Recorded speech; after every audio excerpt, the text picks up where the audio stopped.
Welcome to the Chris Hatcher Show, presented by Alabama 811. I'm your host, Tyler Braden, joined as always by head coach Chris Hatcher. Coach, we're coming off a 31-10 victory at Wofford.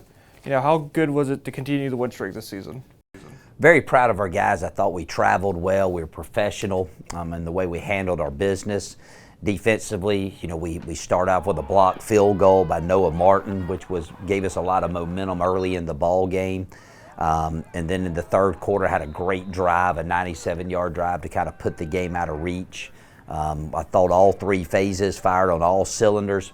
Maybe the most consistent ball game we played up to this point. And anytime you go on the road, it's always difficult, especially in this league. I know Wofford has struggled this year, but they're still a big rival of ours. And to go in there and handle business the way we did, I'm really excited for our guys, and I'm proud of the effort we put forth on Saturday. The offense was very balanced on Saturday, 252 yards through the air, 202 on the ground. Jay Stanton had back-to-back 100-yard rushing games, becomes the first Bulldog since 2013 to do that. What did you think of your offense on Saturday? I thought, a couple drives we stalled on, but we were able to pin Wofford back in some bad field position, and the way our defense was playing, they still ended up, in my mind, being successful drives. We caught fire there in the second quarter, and then, of course, in the third quarter, had a great drive where we were able to run the ball in our 12 personnel set.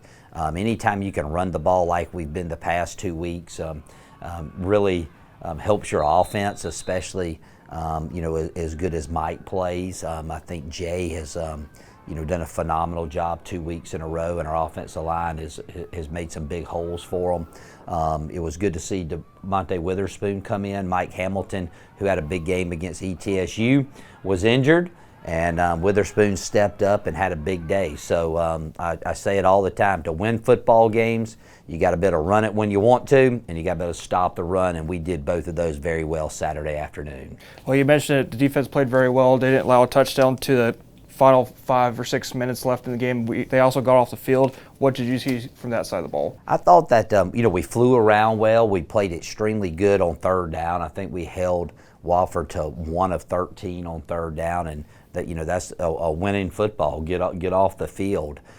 We did miss a few tackles, and I thought late in the game, I sensed that our guys felt like the game was in hand, and I didn't think we finished. If there's one negative, I didn't think we finished the game like we needed to. And for us to continue doing what we're doing, continue our winning ways, we got to show up each week and play 60 minutes. But defensively, really proud of the effort. We played with a lot of energy, and we played well, and it showed in the scoreboard as well. All right, Coach, let's move this week. We have the Furman Paladins coming to town. They're 4-1 this year. Depending on which rankings you look at, they're as high as 5th. We were preseason favorites with them. What are they bringing to Samford on Saturday? They're a very experienced ball club. They have a lot of returners from last year. The quarterback is phenomenal. He makes them go. He was injured in our game last season. He's one of the best in the league. But they're very well coached. They're disciplined. They know how to win. They had a great year last season, making it to the second round of the playoffs. And when you watch them, in my 8 years last year, I thought last season that was the best Furman team that I had played. And then you put them on film this year, and I think they're even better than they were last season. So we're going to have our hands full. We understand that, but I do think we're a good football team, and we've been playing that away these past couple weeks. And for us to get back in the conversation, to have a chance to be the conference champs at the end of the year, have a chance to go to the playoffs, this is the next step. And it's going to be a challenge, but I believe our guys are up for it, and I expect us to play our best football game of the year come noon on Saturday afternoon. It was a 34-27 game last year. Is there anything you can take from last year's game and maybe implement or try to bring into this year's game? Well, I think, from our stand, we have a lot of new faces on the team that wasn't there last year. I do, we played the run really well last season, limited the explosive plays defensively, which we're going to have to do a lot of the same this year. And then offensively, like we talked about earlier in the show, we ran the ball extremely well. So, again, I don't think it matters who you play.